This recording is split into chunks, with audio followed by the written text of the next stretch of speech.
كل سنة الجهان ناين ديتن ياجي ناين ديتن وما بس تابدا جه أو كوفان بن بيكرنان جهان عشكرة بك حتى نها دورا بينجي دوس هاتن ديتن و هن جوان هند انجام وان دا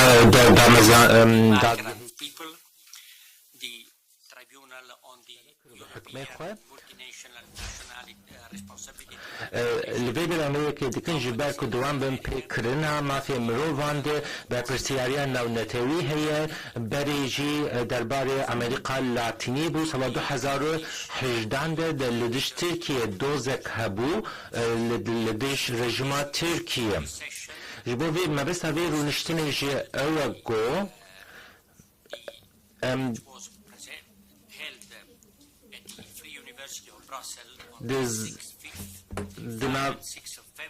دنا پنج و شش مها بهری بزنگاه آزاد بریکسل در زندنک پیکات اوجی روژاوا هرم ریبریا خواستر لدش ترکیه الویدری ادعانامه The indictment accuses Recep Tayyip Erdogan, President of Turkey, Hulusi Akar, former Minister of Defense, Hakan Fidan, former head of the National Intelligence Organization MIT, current foreign minister. اخباراتية تركيا وكنها وزير كار دروية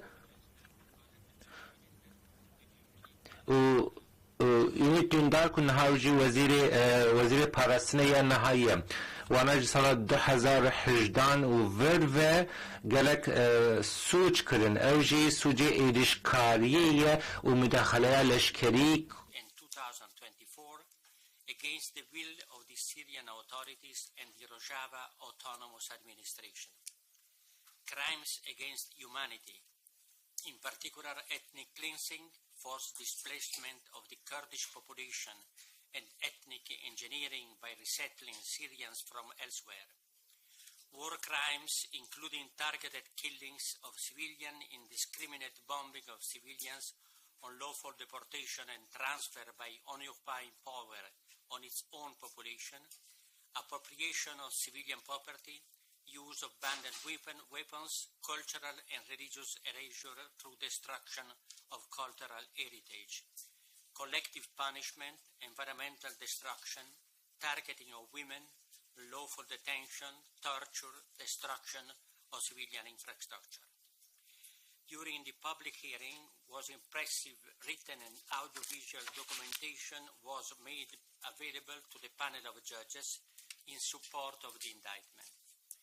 The panel of judges present here is composed by Frances Weber from UK, which is chair of the panel, Giacinto Bisogni from Italy and Domenico Gallo from Italy, both magistrates of the Supreme Court, José Elias Esteve Molto, university professor in Spain, Itzarina Golda Mosni from the Philippines, Gabrielle Lefebvre from Belgium, and Rashida Manjo from South Africa. Domenico Gallo and Rashida are present from their place. You will then listen to the prosecutors of the tribunal. The government of Turkey was duly informed of the indictment and of its right to a defense with a certified notification transmitted to the embassies in Rome and Brussels, followed by an hand delivery. The defendants failed to respond and did not appear. I think I have to add a few words for the specific importance of this session for the whole history of the tribunal. Rojava represents a uniquely challenging situation with violent, even military, direct repression on the one hand, and the ambiguity in international law of the status of the autonomous administration of Rojava as a non-state entity on the water.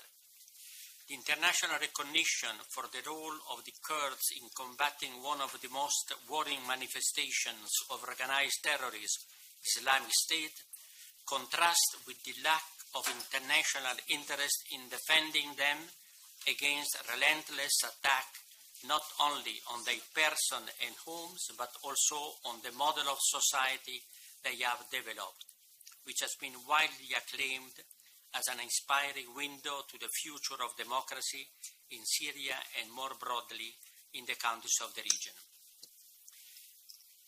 It is important to remember that the Permanent Peoples Tribunal is not a formal court.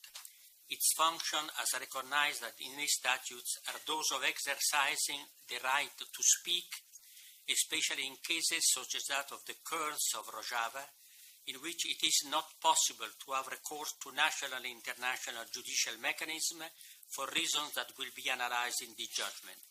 Moreover, unlike formal courts, the need to identify crimes in accordance with international criminal law is compounded by the need to highlight the systematic nature of the violation and their impact on the life project of the Kurdish people in accordance with the international human rights system. I could conclude my introduction by welcome here the presence, or to notify here the presence of Ilham Ahmad, Minister of Foreign Affairs of the Rojava Autonomous Administration. We thank her to be present in this opportunity. I give now the word to the jury of the tribunal, and Frances Weber, who is the chair, will start with the facts. Thank you. I should also mention, before I start my presentation, that we're very honoured to welcome two Nobel Peace Prize laureates, Jody Williams from the United States and Shirin Ebadi from Iran, who will be briefly speaking after the judges, after you've heard about the judgment and after you've heard from the prosecutors. And we'll also be hearing from two members of the European Parliament whose presence we are very grateful for. Thank you. So I don't know whether you've had an opportunity to see the judgment yet. Unfortunately, it is long. It's a long document.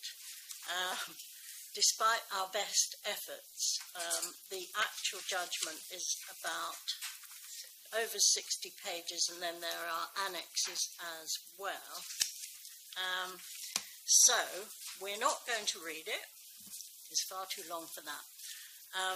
It is long because it's comprehensive, and we hope that it will serve as a tool for visibility of the Kurds of Rojava and as a weapon to bring justice to them and to bring to justice the people who are responsible for their suffering. So we have 45 minutes, the judges, to give you a flavour of the judgment. That's really all we can do. I will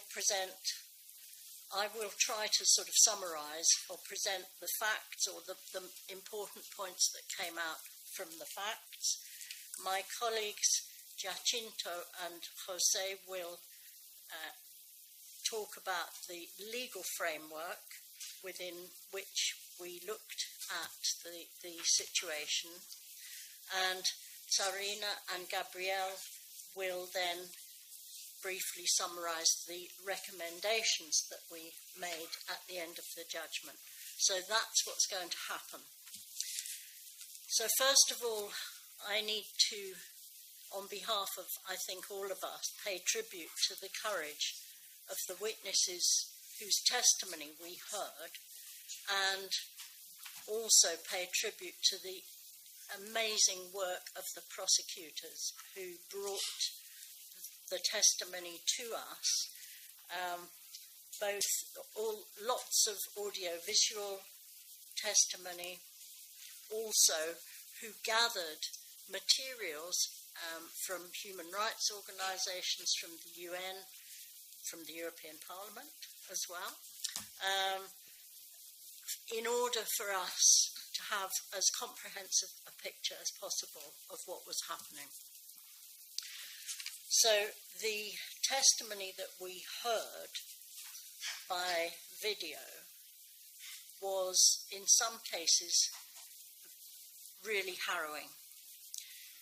We had testimony from young women who had survived multiple sexual violations and indignities and torture over periods of months at the hands of Turkish intelligence, MIT officers, and at the hands of Syrian militias.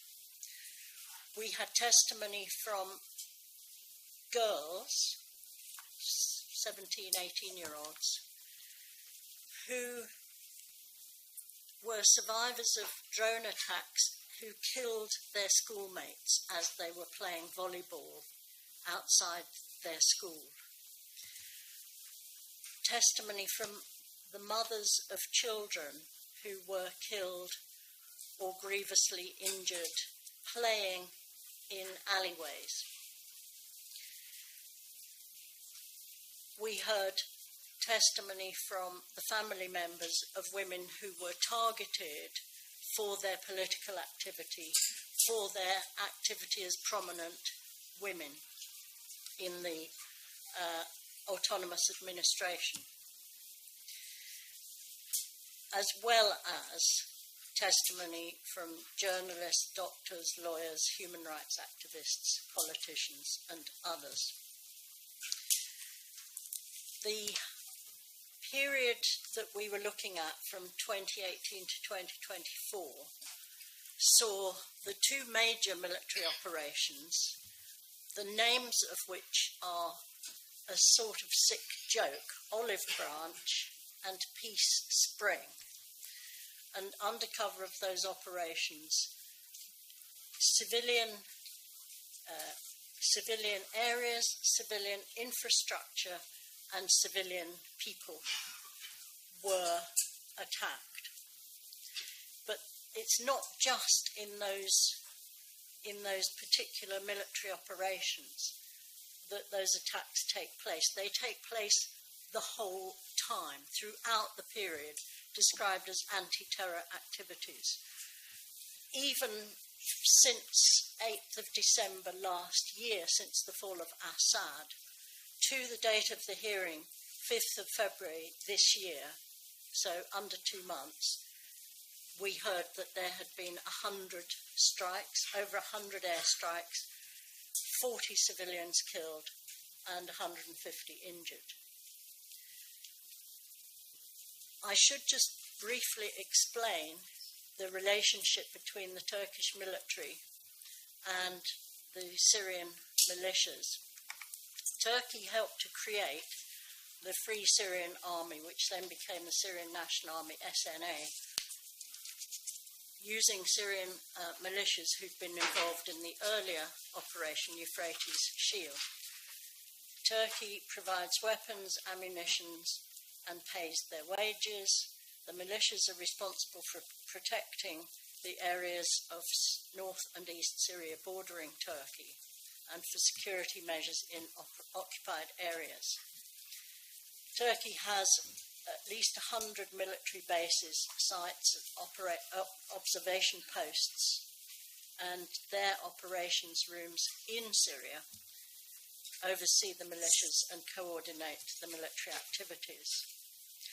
The strikes which we heard about were on residential neighbourhoods, parks, schools, homes, villages, markets, hospitals, buses, all areas where civilians congregate, and not areas where you would expect soldiers to congregate.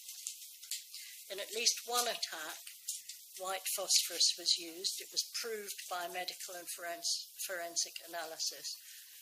It's a weapon that is banned against any human target, whether civilian or military. Some attacks on civilians were clearly targeted against individuals, as I've mentioned, prominent women, also on journalists covering Turkish atrocities, and on protesters. We saw this obscene drone video of the drone landing amongst the protesters on the Tishreen Dam, who were, as they were, performing a traditional Kurdish dance. Drone attacks are very frequent, deadly because of their accuracy and precision. And we heard about this double tap technique, where a second strike takes place minutes after the first, targeting those going to the aid of people hit in the first strike and those trying to record the damage. So we heard about the persecution of Kurds and other minorities in the areas occupied by Turkey and the militias, including arbitrary arrest, detention in formal or informal prisons, in conditions where many died of disease, lack of medical care, as well as beatings or torture. We heard about rapes and forced marriage. A witness said about how he could tell the time by the screams that he heard, because the torture went on from 9 a.m. to 5 p.m. He said he would feel for the rest of his life the memory of that detention, the pain of it. We heard about illegal transfers to Turkey, to trial by military courts there, kidnapping for ransom, threats and harassment of people trying to return to their homes, theft and takeover of homes, land and vehicles, looting of property, theft of industrial machinery, olives, trees, and punitive taxes on trees, confiscation of crops. No justice, because the courts in the occupied areas are controlled by the militias.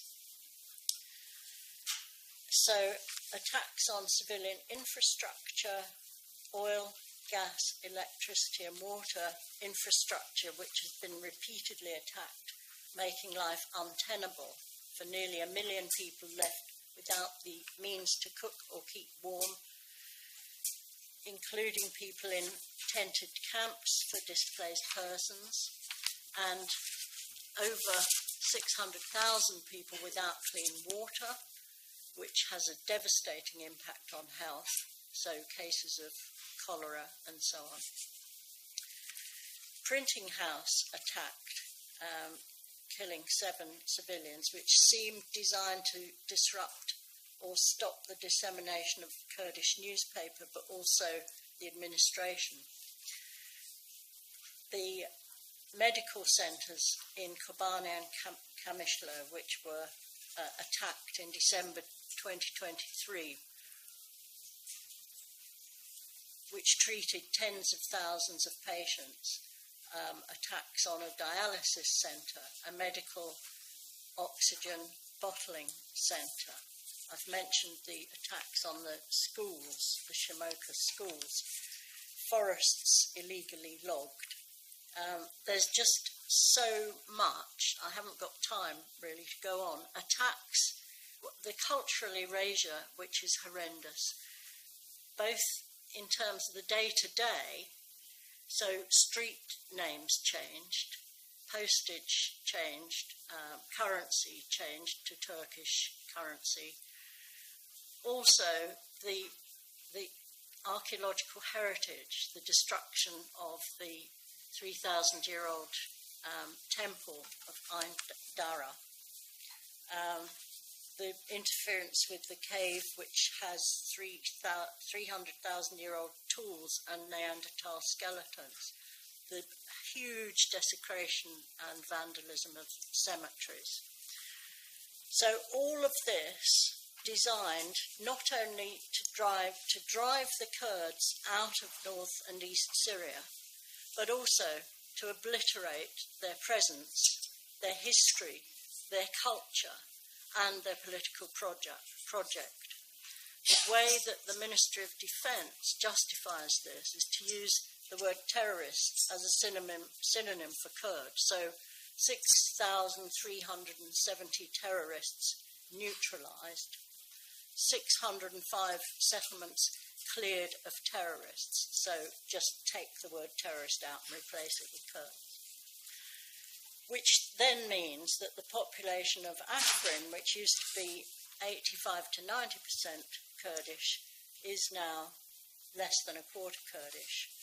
We heard about Assyrian, Christian, Armenian communities too in eastern Syria, northeastern Syria being displaced. So those are some of the facts. I'll just quickly say what was the international community's response. In a word, schizophrenic. What you had the UN, on the one hand, setting up the Commission of Inquiry, which has been incredibly useful in terms of the reports that it's prepared. But on the other hand, no Security Council resolution, no action. EU, again, very good European Parliament resolutions condemning some of the operations like Peace Spring, but very little action. In fact, I think it was the President of the European Parliament who said to the ministers, the Council of Ministers, why aren't you sanctioning Turkey like you did for its illegal drilling in the Mediterranean? Why is illegal drilling in the Mediterranean more worthy of sanctions than the destruction of a people in Rojava? He didn't say that bit, I said that. Sorry. And the US led the international coalition working with the SDF against Islamic State, but then in 2019 cleared its troops from north and east Syria to allow Erdogan's troops to go in. So schizophrenic. That's enough from me. Now you want to know about the legal framework.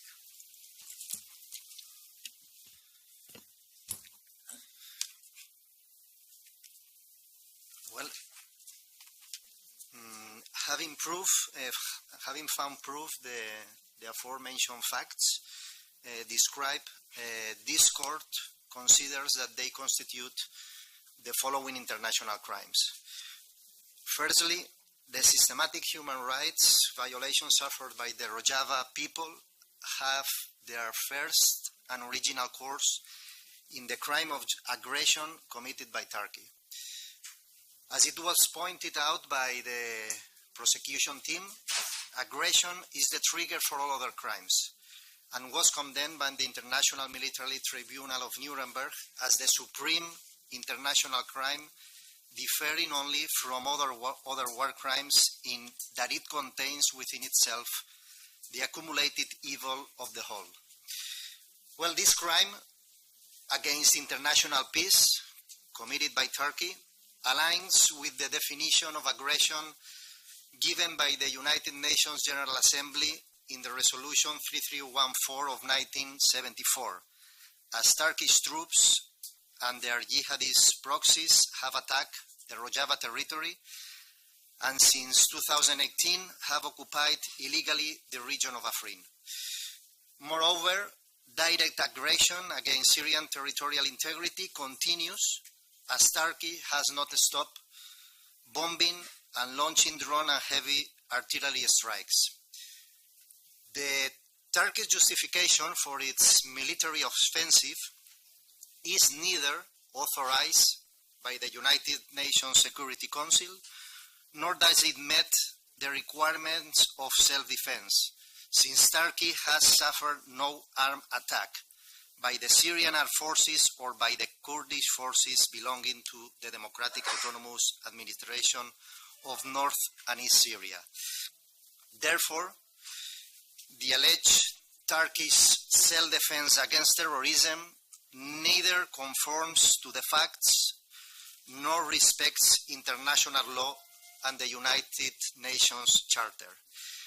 And it follows that both the state of Turkey and the senior Turkish officials named as defendants are responsible for the commission of the crime of direct and indirect aggression.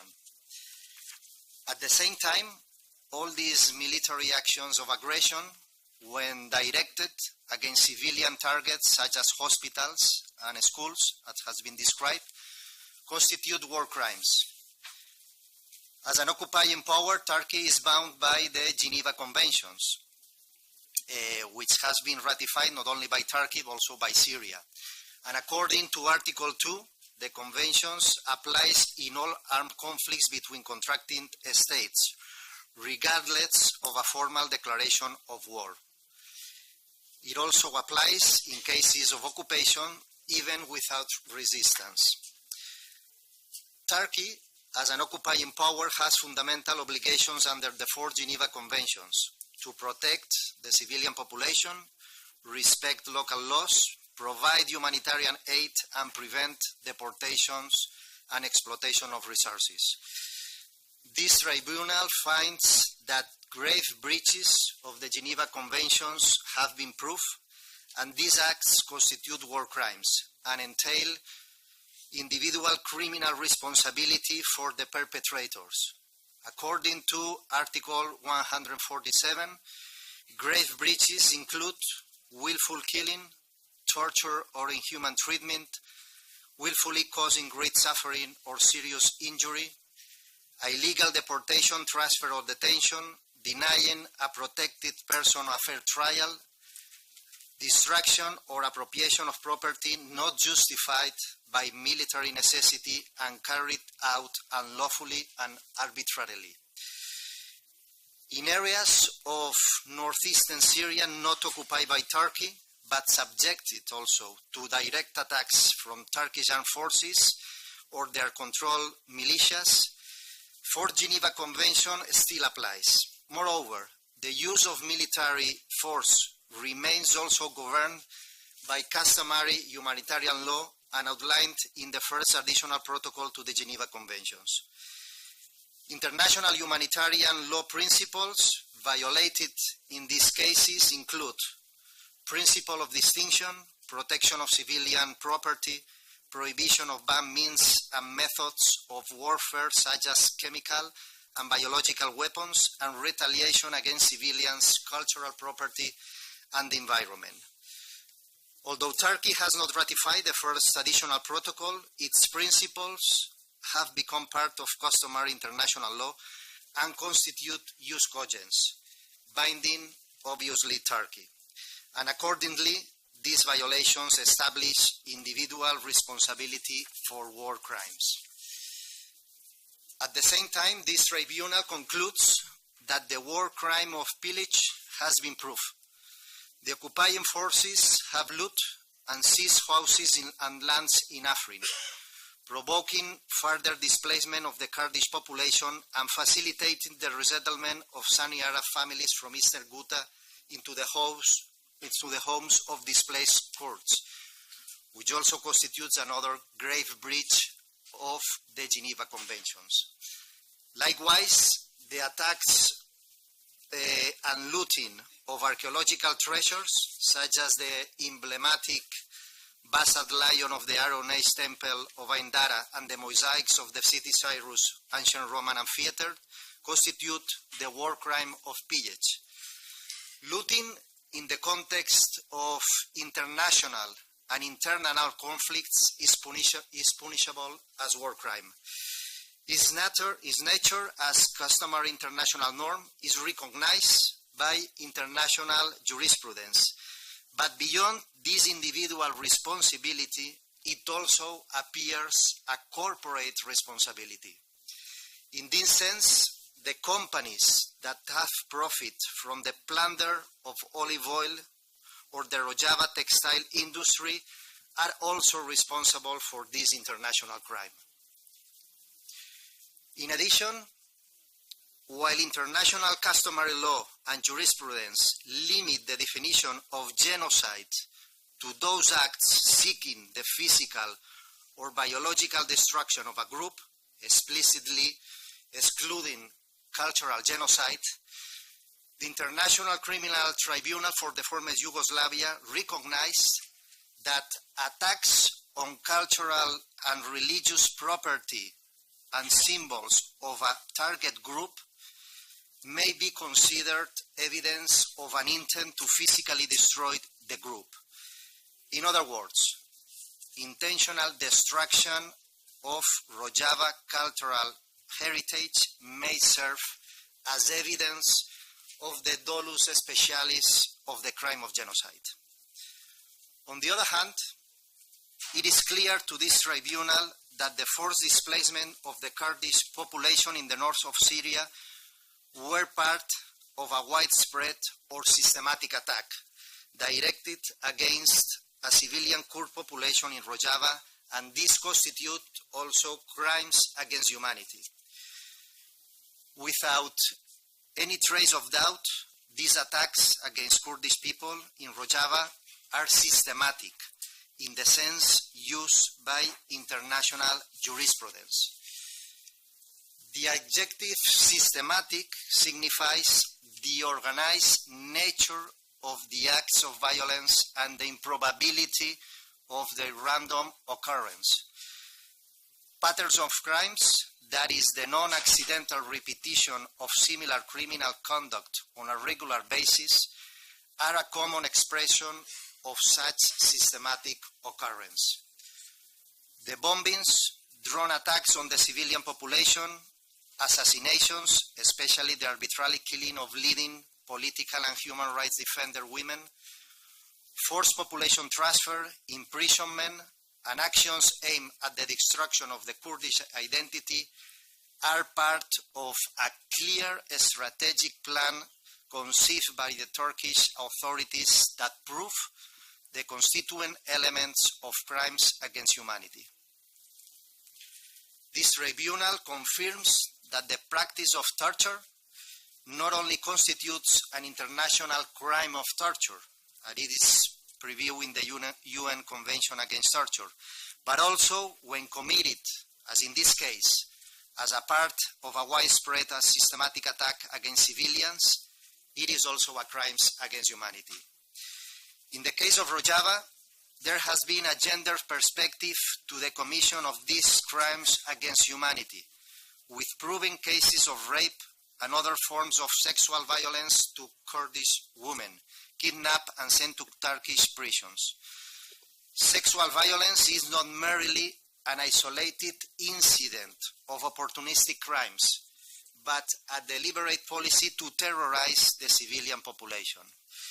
And furthermore, violence against women and gender-based intentional killings on prominent Rojava Kurdish women constitute a crime against humanity and forms a feminicide, as it was proclaimed in the renowned judgment of the Inter-American Court of Human Rights in the Campo Olgadonero case. And finally, crimes against humanity, as you know, is not only based on treaty law, such as the Rome Statute of the International Criminal Court, that it has not been ratified by Turkey, but it is also grounded in customary international law. In the landmark Tadic case, the International Criminal Tribunal for Yugoslavia reflect that there is a long-standing consensus that crimes against humanity are part of customary international law.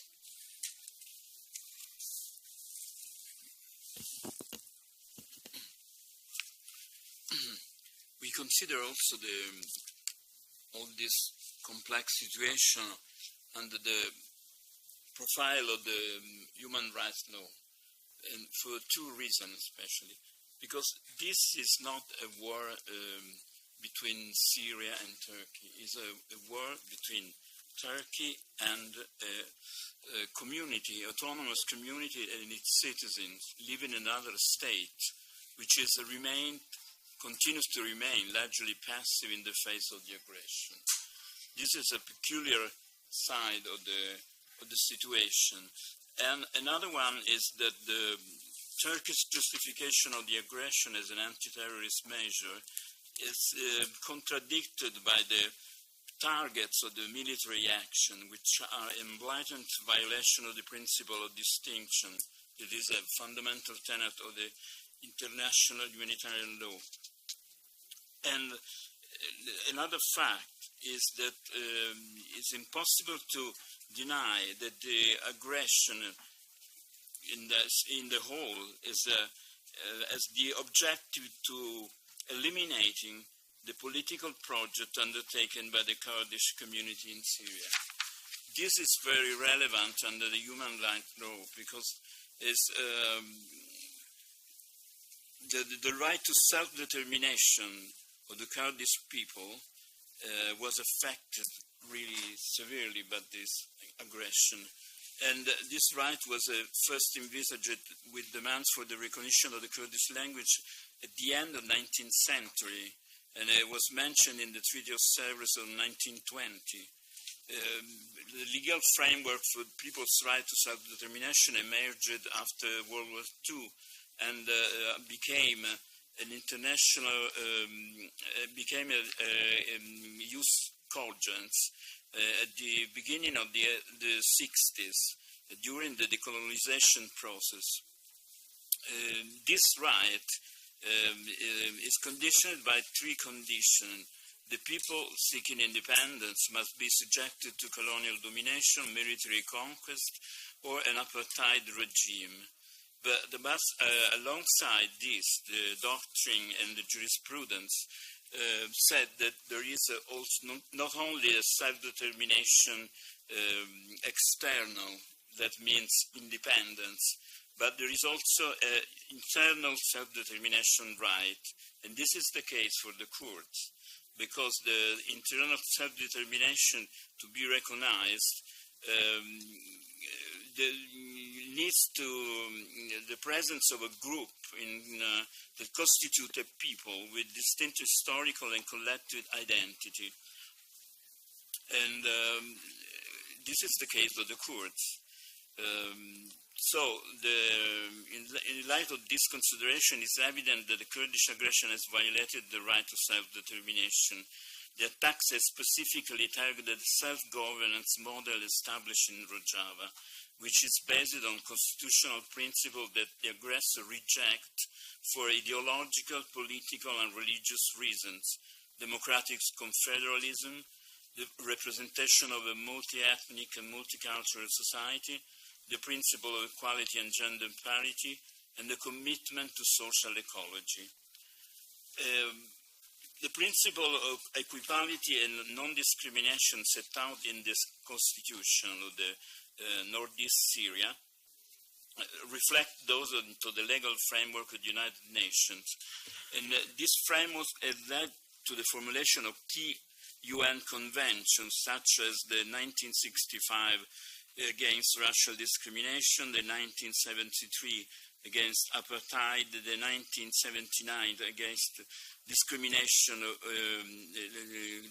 against women, and the 1989 Convention on the Rights of the Child.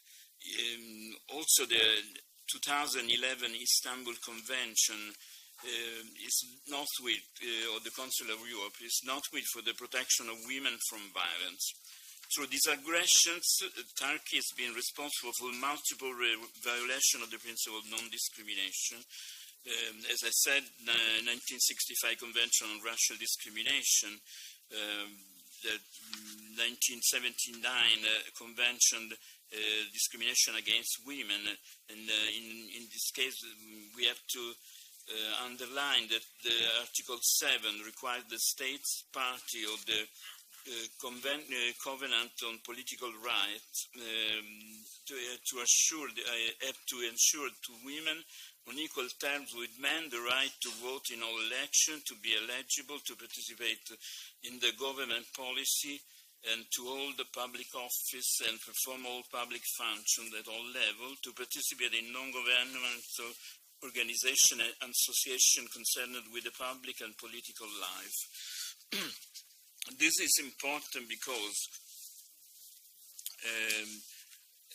when there is an aggression that lead to an occupation on a territory, the aggressor has a general obligation to secure In such an area, the rights and freedoms set out in the Convention this derives from the fact of such control, whether it be exercised directly or indirectly, as in this case, by backed militias. A lot of other conventions are at stake, but maybe I don't have the time to cite everything. About impunity, I just had to say that Turkey is a legal framework responsible to general international principle, but the situation, the political situation, the judicial situation is very contradictory to this framework. In the last decade, the political situation of Turkey had a very great decade. And now the judiciary is not considered as an independent judiciary at all.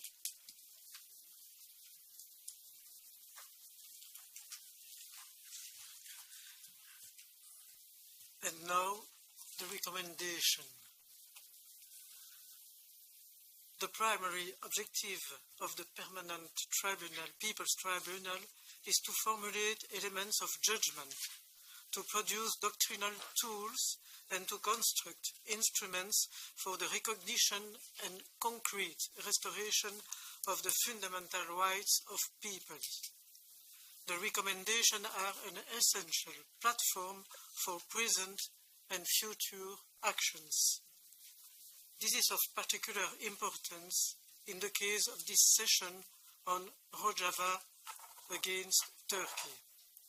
The high complexity on the situation and the evolving interplay of direct and indirect actors responsible for the crime and for their impunity underline the risks of delay in remedying the severe suffering of the affected people and implementing reparative political and juridical measures. The Permanent Peoples Tribunal sees the recent first signs of a possible, difficult, urgent peace process, which has been widely recognized as an historic step forward in the search for a viable future, as an overall framework where the spectrum of all recommendations find a place. The purpose of this tribunal is to counter what Sartre denounced as the crime of silence, in the face of the atrocities masquerading as anti-terrorist operations which this session has revealed. As the schoolgirl survivors of the atrocity at Shemoka schools declared, no one should turn a blind eye to Erdogan. No one should be silent against the Turkish state. The tribunal is a tribune of visibility and the right to speak. The imperative on those who listen is to act, to take the messages conveyed in our recommendations to those with the power to enact them. In this way, the evidence produced by the PPT in this session could become an instrument of information and consciousness for all peace-loving civil societies. Here are the recommendations to the government of Turkey and its occupation of Afrin and the financing of the armed groups operating under its control and ensure their disbandment. Seize all attacks against Rojava and respect the territorial integrity of Syria. Restore the rule of law and allow the judiciary freely to investigate crimes committed against the people of Rojava and to punish those responsible. cease the forced displacement of Kurdish population in Rojava, and create the conditions which permit displaced people to return to their homes. Halt the Turkification of Rojava and the resettlement of peoples who are not originally from Rojava. Allow independent investigations by the UN and human rights organizations into reported international crimes committed against the people of Rojava, and permit access to detention centers and prisons in the occupied regions. As a member of Council of Europe, invite the Council's Commissioner for Human Rights to visit and investigate the human rights situation in the occupied Afrin region.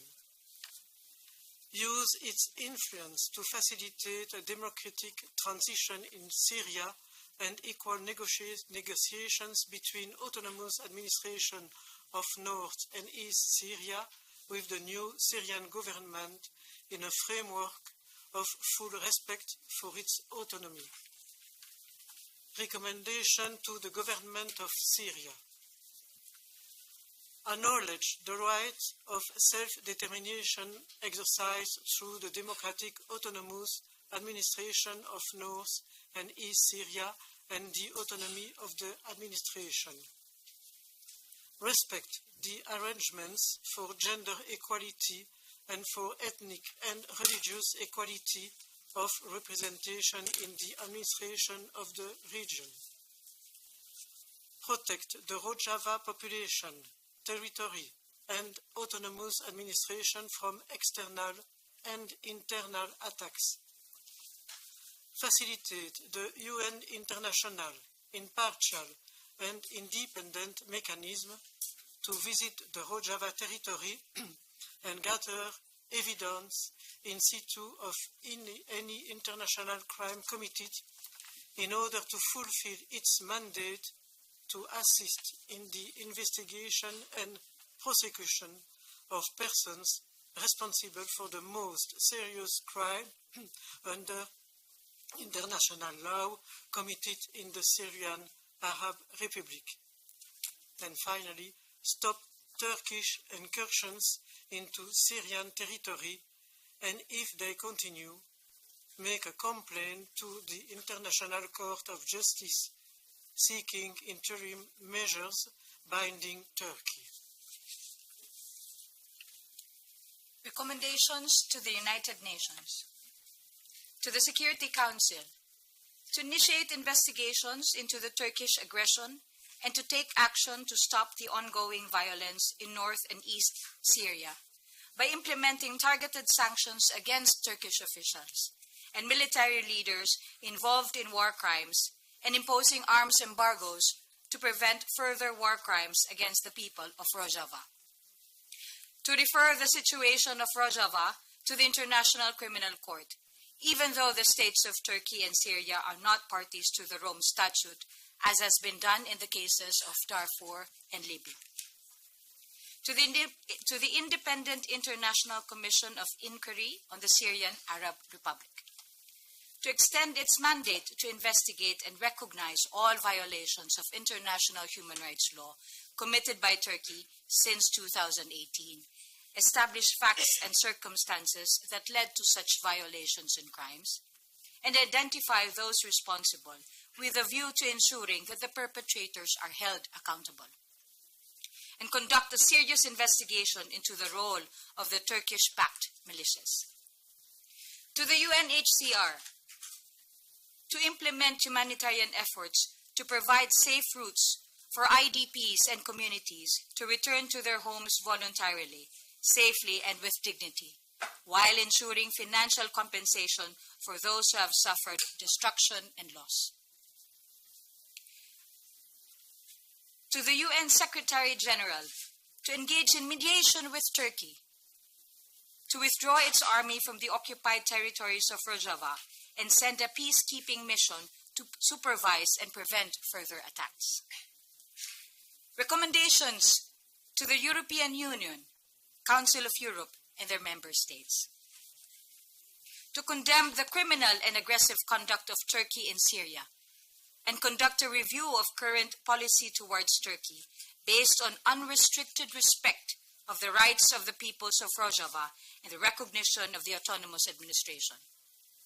To take urgent and concrete actions directly or through member states in response to the military aggression against Syria and human rights violations committed against Rojava, such as imposing sanctions on Turkey and on companies that have benefited from its crimes of aggression and war crimes, including pillage. To stop licensing the sale of arms to Turkey, and to support and cooperate in carrying out the above-mentioned investigations in order to avoid the risk of impunity and the repetition of the crimes documented herein.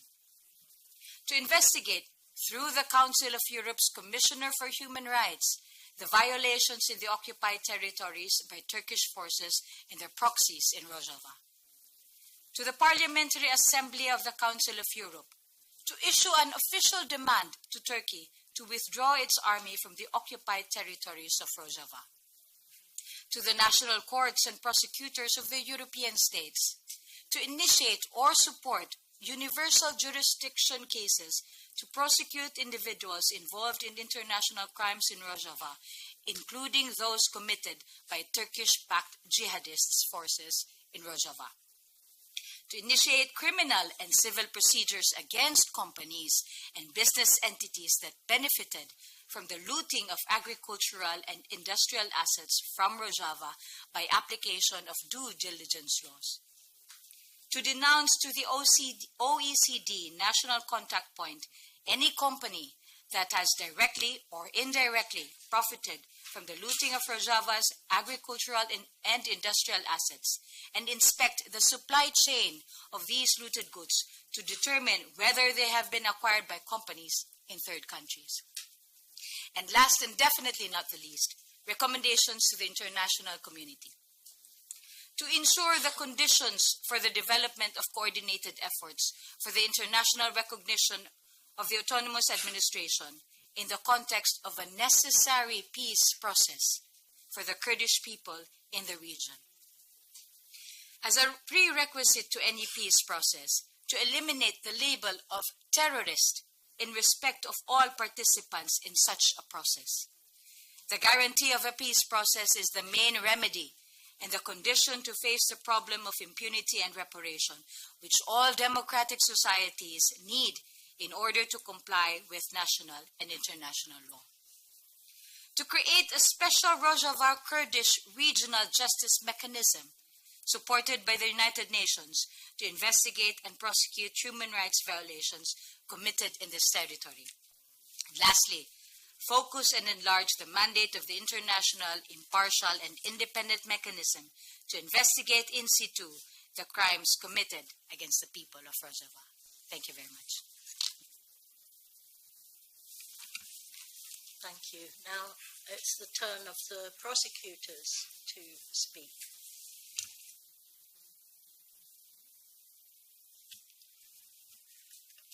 Thank you very much. Today I think I will have a long list of people that I want to thank. First of all, I would like to start with PPT for giving us this venue of such a discussion, such an important discussion, and helping us to organize this historical court session. And of course, I would like to thank all our judges on behalf of the prosecution team for such a well-written, detailed documentation, which will help us a lot in the upcoming months, because, you know, this is just a starting. And of course, I would like to thank each of the prosecution team who worked very hard for this indictment, and the logistic team who organized the translation, flyers, etc. So there was a huge work behind everything here, so it was not done only by a small group of people. But I believe that I need to thank to the brave people of Rojava for giving us the honor of representing them and also helping us with the documentation, with the evidence. Of course, without their support under these very difficult circumstances, we would have a lot of difficulties to present a strong case. After we organized the 2-day-long court session, unfortunately, the world didn't become a better place. Turkey went on committing war crimes, crime of aggression, crimes against humanity. In Rojava, in Kobani, the attacks are still going on. People are still under the risk of all type of violations that were mentioned in the judgment. So we believe that our responsibility is still going on. But after the court sessions, now we have strong reasons to be more hopeful. After the peace call coming from İmralı, from Mr. Abdullah Öcalan, we believe that there is a chance, there is a strong chance to end all this aggression, and maybe there is a chance to have a long-standing peace which will be helpful for everybody in the region. After 2 days, we received always the same questions in different forms. What will you do with this judgment? What will be the impact? First, I want to say a few words about the moral aspect of the work. We believe that documentation, crimes, documentation, the facts, talking about the truth has an important function. Maybe we will not be able to use this judgment. I will explain that we will, but maybe we will not. But still there is an important meaning here because, you know, the power is always the one who is writing the history. And we want to change this. You know, in the future, when people will try to understand what has happened, then they will have another source here, you know. This documents the reality. This is the truth of people who are fighting in Rojava for their own freedom and for all of our freedom. So we hope that you agree with us, but we hope that this is a contribution to the history. But of course, there will be other functions. We, of course, want to go on with the legal work, and we believe that, as it was mentioned in the judgment, the universal jurisdiction gives us a strong chance of making new applications around the world because we believe that crimes committed in the region and the documentation gives us a big room, big venue of other kind of legal work. And also we believe that this is not only our responsibility because now every each person here, you have the judgment, you have the facts, and this will give you the chance to tell this story, to explain what has happened and what is still happening everywhere. And now you have a proof, you have the evidence. Before, didn't you have? Yes, we all knew what was happening, but I believe that this edition, this collection of the facts will help us to explain the situation, and it will help us at least to raise awareness. But we all need to do more than this. I believe that if we want to be successful, if we want to see concrete outcome, this is again our common responsibility. We have to fight for accountability. We have to fight against impunity. But the most important thing is we have to fight for peace. Without fighting for peace, unfortunately, there will not be a solution, a long-standing solution. This is our common responsibility. I will finish my words by reminding you another development which is not related to the region, which is not related to the Kurdish people maybe, but it is important and it can give us hope again. You know, on the 12th of March, another dictatorship, Duterte, was arrested in Manila International Airport. As the prosecution team, we believe the sisterhood of oppressed people. We believe that our fights are interconnected and related. So we want to congratulate the people of the Philippines for their long-standing fight, and we hope that this will happen in our region too. This is the reason why we are fighting for this. I would like to thank you once again for putting everything together in a very short time, and I am calling everyone here to to use this documentation in their countries, like in the workplaces, wherever you can explain the situation. This will be very helpful for the fight of the people there. Thank you.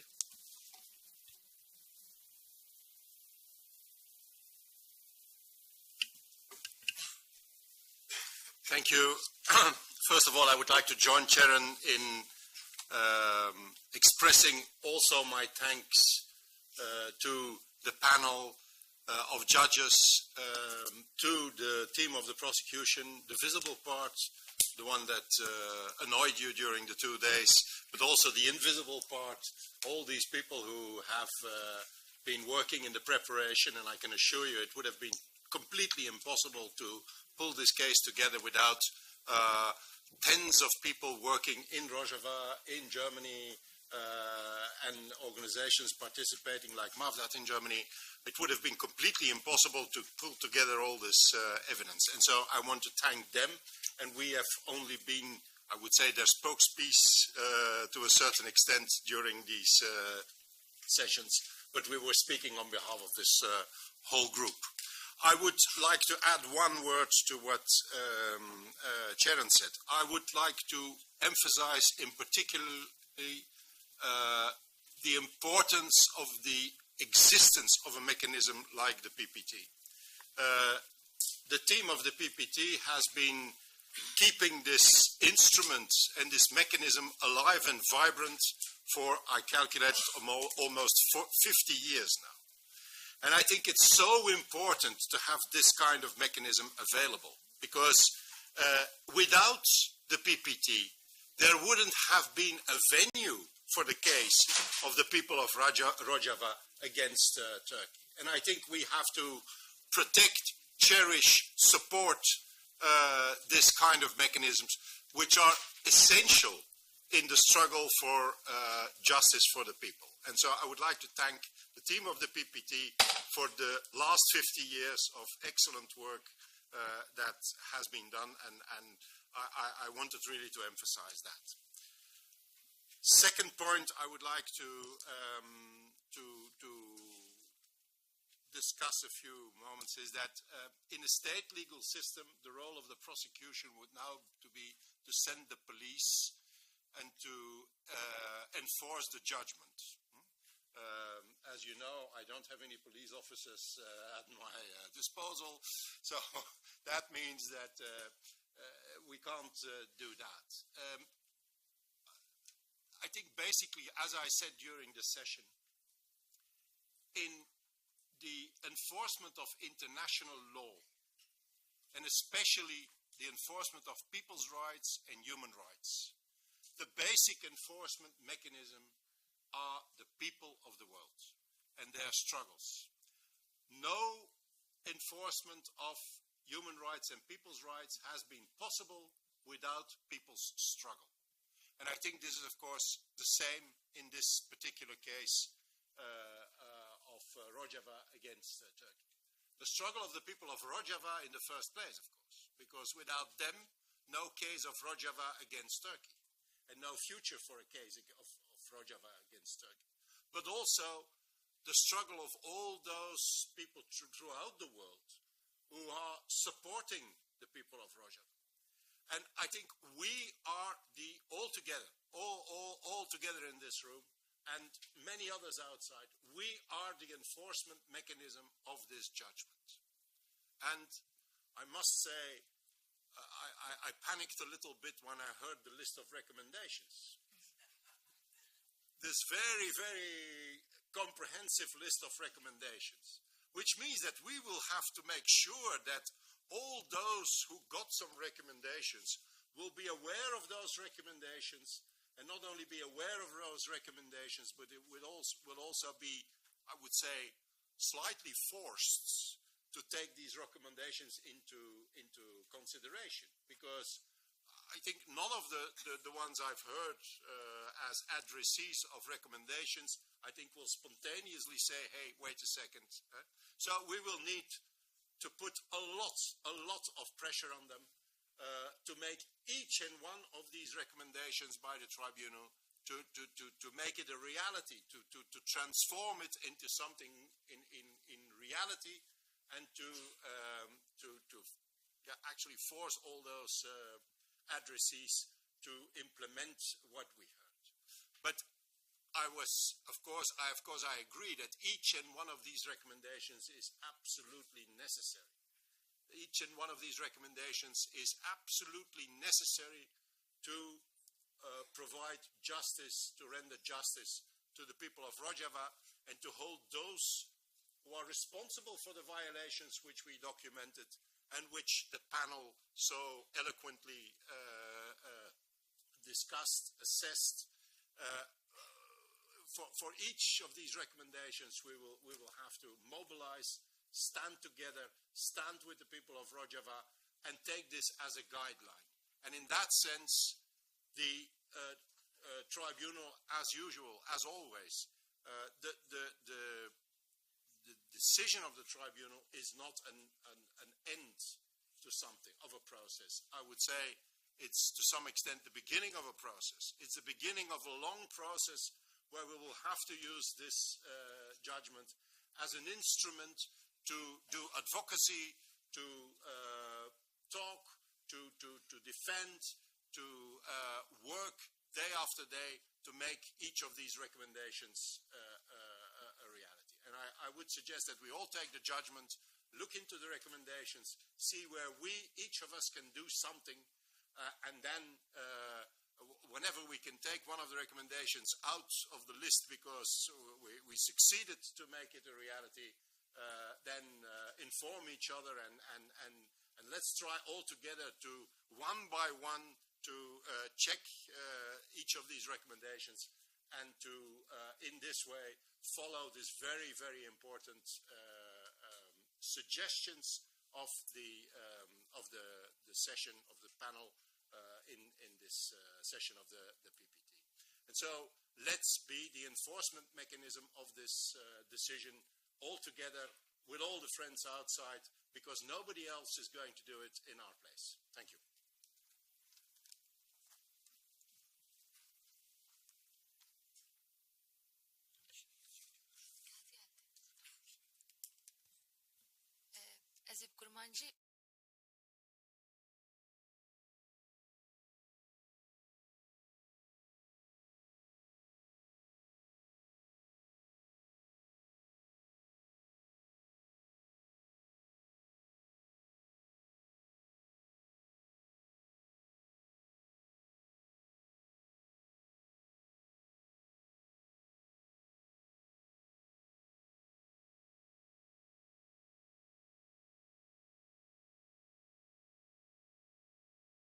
هری مزن وقت دادگر و دوزگر ifade کر کو ایرو سوچه هری مزن لدیجی مرواتیه سوچه بدنگیه جبلاوه ام ایرو دبینن کو جبلاوه بدنگیه دنیاه دولتا ترک هجی و دمجی ایریشال سر روجاوا بردوام دیگه ایریشال سر تشرین دام اول گنده کوبانه سر رنچپرا بردوام دیگه جوی عالی و ایرو وقت دوزگر جه ifade کر کو ایرو دستمه ده بریاره که زلال دوزنامه که زلال دستمه ده هبو بلگه کرنه که زلال دستمه ده هبو بلگه کرنه with the statements of the eyewitnesses, of the victims, and in cooperation with the lawyers from Rojava, we prepared this indictment, and eventually we turned all this work into an indictment.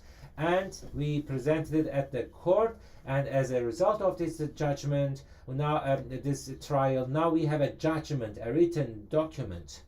So because defending Rojava is defending the humanity, and fighting against these injustices against Rojava is fighting against the crimes against humanity. So I would like to extend my gratitude to everyone who put a great effort. And in north and northeastern Syria, it is very important, and it's also a very special judgment, and I'm thankful for that. And we also have special guests among us. As we said, the biggest crime is the crime of silence, and it's not only about Rojava, it's valid for the entire world.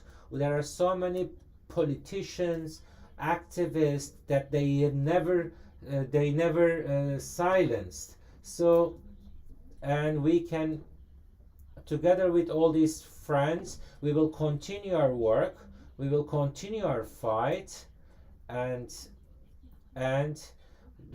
this struggle, actually we inherited it from our friends, and then we will also continue.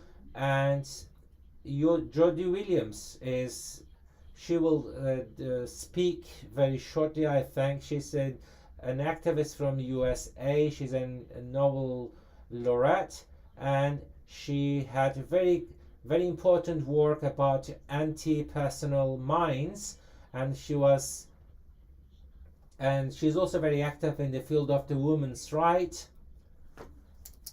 In 1970, because of her work, thanks to her work about prohibition and cleaning the landmines, she was given a Nobel Prize. And I would like to welcome her and give the floor to you for your speech. Thank you very much. Williams.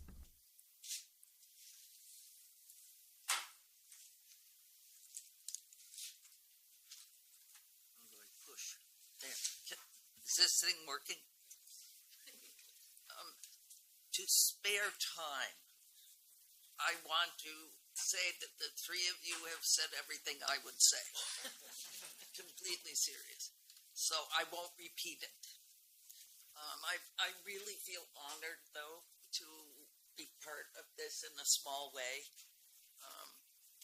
It's very impressive, and your dedication and everything you've done, all of you, is just, it really humbles me. I'm amazed. And I am not the silent type, so I will not be complicit through silence. Just a quick, what we plan to do, you might know that 69 Nobel laureates of all disciplines signed an appeal and support. I plan to go home sometime and write a summary of this experience and the recommendations. I'm not sure yet if I'll make it an appeal or just a thank you and this is what happened, and see where we go. But I know that laureates will be active on this issue, and at least I give you my personal pledge. I know Shirin is never silent either. So thank you all. Thank you for letting us be a little part of it. And it's outstanding and incredibly impressive. Thank you for what you do.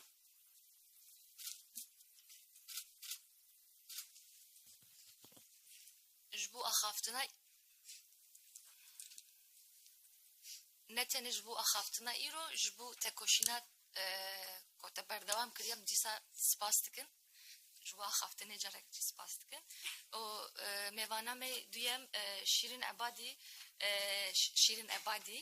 برای شیرین عبادی پارێزەر نویسکار مامۆستا و دادگەر بەرێ و ئاواکارە ناوەندا پارێستوانê mafê mirovan li Îranê û xwediyê xelata Nobelê di sala 2003 de بعد جبر خباتين وين پیشنگین جبو دموکراسیه و جبو معفن جن و زاروک و پنابران خلاط نوبل آشتی ورگرتیه استاندیه ام جبو خبات و وان خبات و چالک important work, and I would like to give you the floor.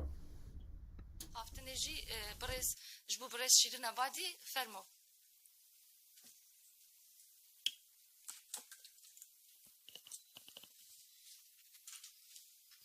من مایلم به سهم خودم از تیم دادستانی و همچنین از قضات دادگاه تشکر کنم.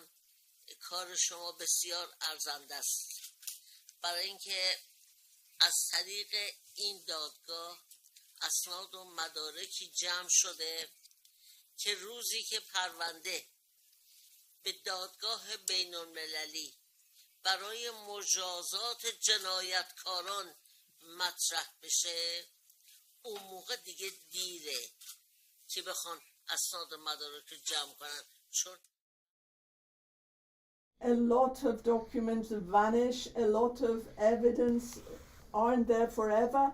So it's very important that thanks to these tribunals, we make sure we have a pool of these documents that are invaluable, and thanks to them, we can bring them to book. And these popular tribunals, another benefit is that it raises public opinion and awareness throughout the world. I am very sorry indeed to see the crimes against humanity in Rojava, and that there hasn't been hasn't been highlighted about the Rojava situation by the media, and the people around the world are still ignorant to what is happening in Rojava and what is continuing to happen. And it's thanks to these popular tribunals that people's awareness are raised, and to that end, these are extremely important, and I cannot put enough stress on it. And I know that thanks to these documents that you have gathered, thanks to the evidence that you have gathered, and what the innocent population of Rojava have suffered, I hope that one day there will be a film, there'll be documentaries about it. They will write books about it, maybe musicals about it, anything through which you could raise awareness around the world with regards to the plight of the population of Rojava. Maybe the whole population of the world isn't, they don't have the patience to sit and read legal stuff, but maybe through a film, maybe through a documentary, maybe through a play in a theater, maybe through books about the stories of these people of Rojava. So I urge artists, I urge film producers, directors, musicians to use their art in order to raise awareness about the plight of the population of Rojava. And I call on all human rights activists to go to Syria and actually for themselves visit Rojava and the prisons to gather information about the situation and make sure that that information is conveyed to the media. And I also urge journalists, especially the international media, such as CNN, not to turn a blind eye, not to adopt silence. Please, let's bear in mind that when a crime is perpetrated, those who have remained silent, who have turned a blind eye, are as guilty and as responsible as those who have perpetrated the crime. It's very important to understand the responsibility as journalists. Again, I urge journalists, go to Syria. Speak to the population of Rojava. These documents that have been gathered, read them. And then ask the world, how long is this crime going to continue? Why isn't the world taking steps to put a stop to it? And although Turkey is not a member of Rome Statute ICC yet, but the route is open. Look, the UN Security Council can use these documents to bring Turkey to book. And at the same time, please let us not forget that these crimes are not committed only against the Kurds in Rojava, but all Kurds, be they in Turkey and unfortunately in other countries such as Iraq and Iran, are also experiencing similar aggressions. I am an Iranian. I come from Iran, and as you know, that we have a Kurdish minority in Iran, and their predicament is no one hears about. In the Islamic Republic of Iran, being a Kurd throws suspicions on that person. They see Kurds as potential criminals. And this has to end. And I very much hope that the world will not turn a blind eye to the very tragic situation of the Kurds. And I repeat, journalists, artists, human rights activists,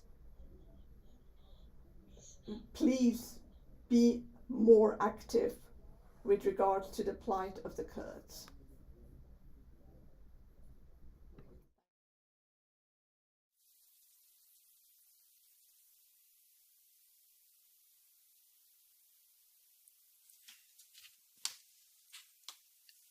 Disa spas dikëm jbu axaftunu tekoshina ko vagishta jbu axaftunu tekoshina vagishtan diye iro gishtiyan deme em disa spas dikëm o mevane me seye brez days royten jbu telaffuzi beborinin az uzakkarım telaffuz bikëm siyaset medarek partiya karkeren ya Hollanda'ya jumle siyaset.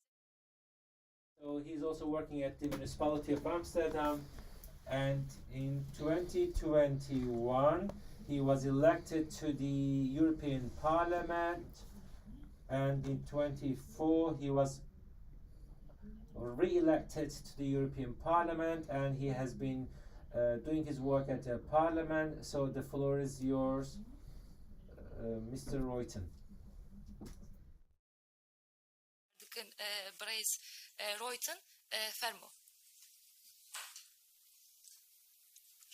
Thank you very much, and it's a real incredible privilege to be here with you today among those who have done the incredible work of which we see the results here, but also with these distinguished speakers before me, who I can only be very humble and to speak next to them. What I want to say as member of the European Parliament involves two remarks on the specificity of the People's Tribunal, but also something on the connection with our current work here in the European Parliament. First off, I want to echo the words of Mr. Fermon. Apologies that I only arrived so late, but it is incredibly important that this Permanent People's Tribunal serve as an example of what to do when there is an absence of another credible form, reliable form of justice or enforcement of civil and human rights. And the need for a collective responsibility for that absence by putting up initiatives such as the PPT is incredibly important. And to have an alternative, and I mean alternative with the utmost respect, because it's an authoritative instrument, the need to have these authoritative instruments such as a People's Tribunal, of which this is an excellent example, continues. It continues to exist, and also I agree very much with what has been said before, that this work will inform possibly future other proceedings and of course also political debates, I hope. I want to commend the judges, the prosecutors, but also everyone else behind the scenes for years and years of tireless work on getting where we are now. And I also want to commend the Rojava people, because if it was not for you and for your persistence and for your principled attitude, you would not have been able to get such distinguished judges and people in the prosecution to advocate for your case. That is a huge compliment that I want to give also to the Rojava people, because it is not just like that you can gather the support for years and years of eminent experts such as the people who worked on the Permanent People's Tribunal throughout the years. The second part of my brief intervention regards the situation today and the link with what we have to do in the weeks and months ahead of us. We have seen at the end of last year the end of the Assad regime. And I said in the plenary also that that is an opportunity but not a guarantee. It's an opportunity but not a guarantee. And unfortunately, we see that it will require still a lot of hard work and suffering to turn the opportunity into something sustainable, something that will last. And it is illustrated, unfortunately, by the already mentioned ongoing attacks on the Tishrin Dam, despite the developments that we have seen. In December, when there was understandably a lot of enthusiasm about what happened, I said, and I asked attention in the plenary for some points that, in my opinion, were overlooked. The need for transitional justice, the need for reconciliation and a thorough process of accountability, because a future after a civil war, a dictatorial regime, cannot come about without paying attention to exactly these elements. And they, of course, are connected with the work that has been done here in the case of the Rojava against Turkey.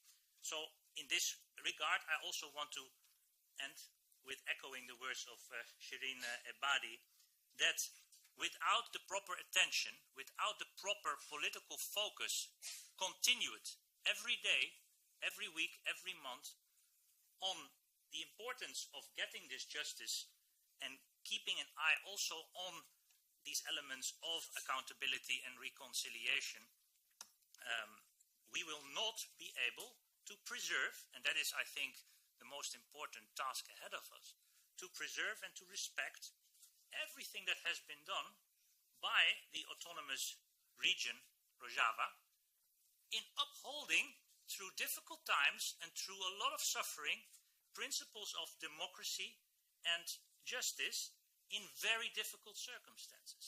That is what we have to protect, that is what we have to preserve, and that will, unfortunately, not happen without the proper political attention. And I think that we in the European Parliament have, fortunately, a good number of people who are dedicated to that.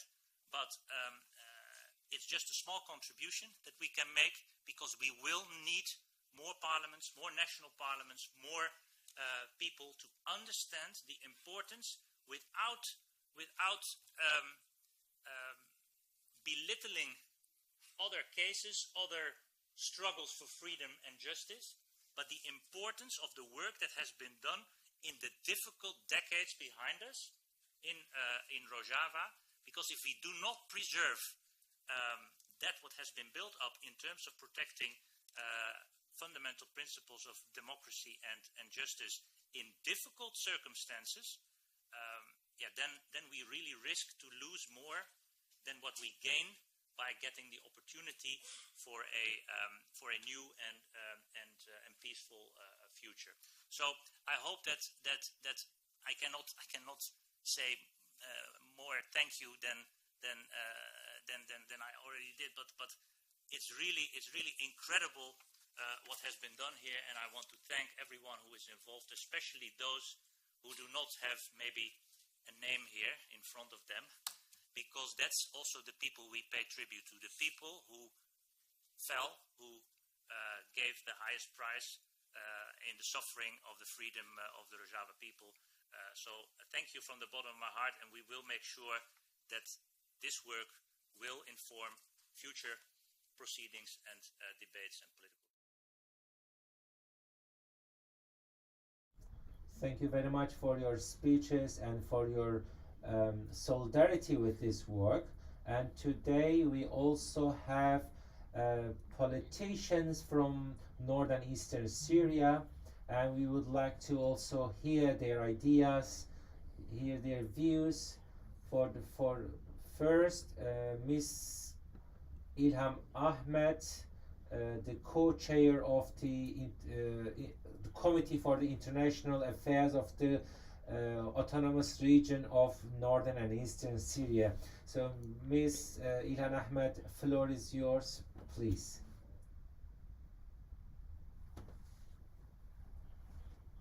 Thank you very much for your work, your hard work. We listened to every and single of you, and also the points that you raised. It's very clear that there was a really hard work behind this judgment, this trial, and I would like to congratulate you for this work. And it gives us hope, and we are hopeful that we will have more decisions like this in future. And when we look at the courts, and when we look at, although the judgment will not be officially maybe recognized, but I'm sure among the international community, it's important to have such work, to continue such efforts in order to reach justice. And the criminals, the perpetrators, they should be charged, they should pay for their crimes. And we people living in Rojava, we suffered a lot as a result of these crimes.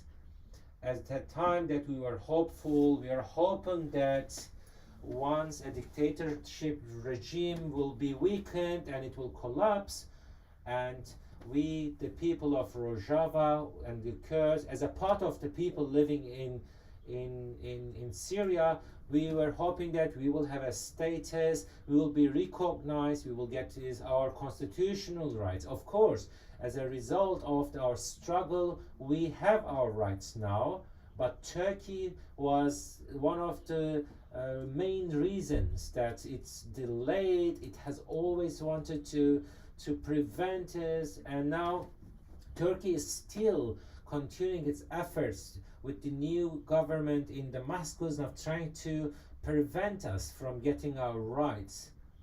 And they are targeting the prominent politicians, but also the civilians, women, children that you mentioned in your judgment. This is the policy of Turkey against Rojava. And today, until today, even today, Turkey is insisting on this policy. In such circumstances, and northern eastern Syria is just an example in a country such Syria, and we want to have our rights, but a neighboring country is permanently trying to prevented. Creating obstacles. It's maybe not, it doesn't matter in Syria, it can be anywhere else, everywhere. A neighboring country cannot kill people of a neighboring country who are fighting for their rights. Today, northern and eastern Syria is just an example today, but it can be another country, another region, another neighboring country do the same thing. So it's important. Or maybe it's not Turkey today, it's Turkey today, but it might be another neighboring country tomorrow. So such things are very important. There should be a solution within the framework of international law. There should be new decisions that bring protection for these places and bring justice. The law exists for the sake of justice, but if there are no, and Turkey should be held responsible for its violations in Syria. Turkey is supporting some militant groups, and Turkey is the occupying power, so it's responsible. That's been mentioned several times, that Turkey is responsible for the crimes committed either directly by its own army or by the militants that it supports. But Turkey should be held accountable, and Turkey is a potential risk. Maybe today we are the target as Syria, but that might happen in different countries by the hands of Turkey. So these recommendations are very important. That will be presented at different levels, different parliaments, and it should be continuous. So we take it very seriously, and we find it very important. And the peace process that was started recently with the efforts of Kurdish leader Mr. Abdullah Öcalan, this process is very important, and it should evolve and develop, and Turkey should declare a ceasefire, a truce, and recognize the Kurdish people. In order to Turkey to do that, we need some support from the international community. There should be some pressure from the international community to make Turkey to recognize Kurdish rights, declare a truce, and find a solution. So the success of this process is also depending on the international pressure or the attitude of the international community. So once again, I would like to extend to you my gratitude for all the great work you did, the judges, the prosecutors, and we will continue our work, and we will be in touch in future. And once again, thank you very much for listening to me, for your patience. We also would like to thank you and all the there are so many organizations that we would like to thank, and then even we tell all the names, and we forget at least one. So that's why we would like to thank once again, not as a slogan, but in terms of human rights, Rojava taught us something. Supporting Rojava means supporting humanity. Even the jurists, lawyers, for them, defending Rojava is also defending the humanity. It's very important. So, as I said, there are so many people, so many organizations involved. I would like to thank everyone, and I especially want to thank the people of Rojava. And as the final message, the final notice, we will give the floor to Ms. Giorgiani from the PPT,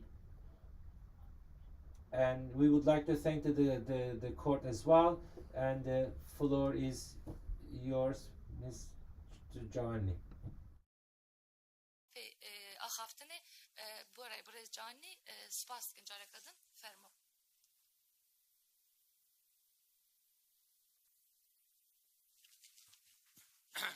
No, I thanks here.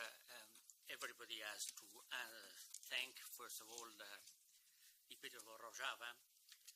But it's important from the point of view of the tribunal to underline more clearly what is the principal significance of this session, because as also Jan Fermon was recalling, Rojava represents today the most clear example of a priority which is critically central for all the international law. Peoples who are not states are not recognized as subjects of human rights. They are not recognized as victims of war, of crimes of war, of everything.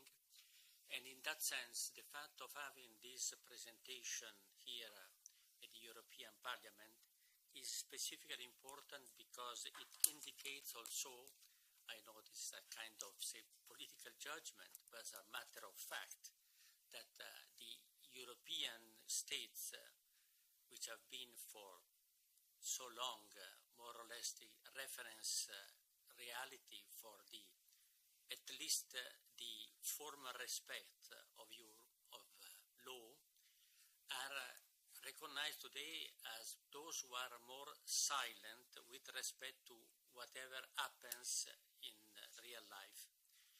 And in that sense, the tribunal has been created exactly to go against these crimes of silence. It has been repeated many times, but if we are here today, at the same time, the state of Europe is in fact violating openly the rights of a people who is a model for respect and promotion of life. And nobody from the European state is saying anything in that sense. So to right to speak on the behalf of people of Rojava is something which is specifically important to indicate what are the priorities. The recommendation has been made.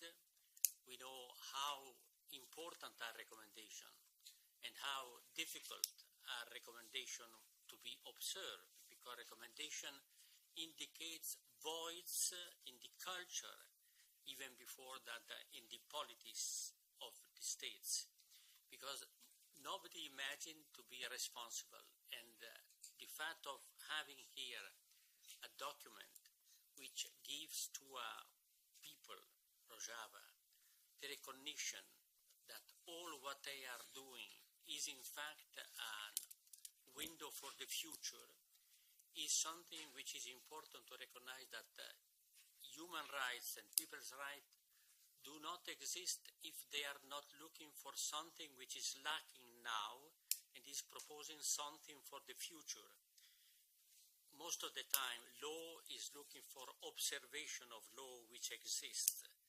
As soon as they are violated, most of the time, we have nothing to remedy except to make different future. And in that sense, Rojava is experimenting that experience. So I think that for the tribunal also, we have to thank for the full process of the tribunal, which allow other, hopefully, session and life. But I think that this session should remain a model criteria. We are looking for something which is, in fact, open for a future. And I close by giving the word to our chair, who has been the protagonist of this verdict in order to put together all what has been presented. If you allow to recall something which is specifically interesting from the point of view of the history. The first session of the tribunal has been on the people of Western Sahara. The Western Sahara at that time did not exist as a people because it was a kind of remnant of colonies. Nobody was recognizing. And the people of Sahara is still a non-state reality. The European Union has made something which is recognizing something that from the purely economic, of market point of view, recognize that the people in Sahara could have some rights, but the states of Europe, France, Spain, others, are not courageous enough to give back to what has been said before, that the right of people to life is the fact to recognize that that people has a culture, as an identity, even if they don't have a civil or political identity. And so we thank also the people of Rojava for being a reminder to all of us that that is really the future also of Europe. Yes, I would want to echo those words. It's been an amazing session today. It was inspiring hearing from the Nobel laureates and being told by Shireen what has to be done was really, really, really important.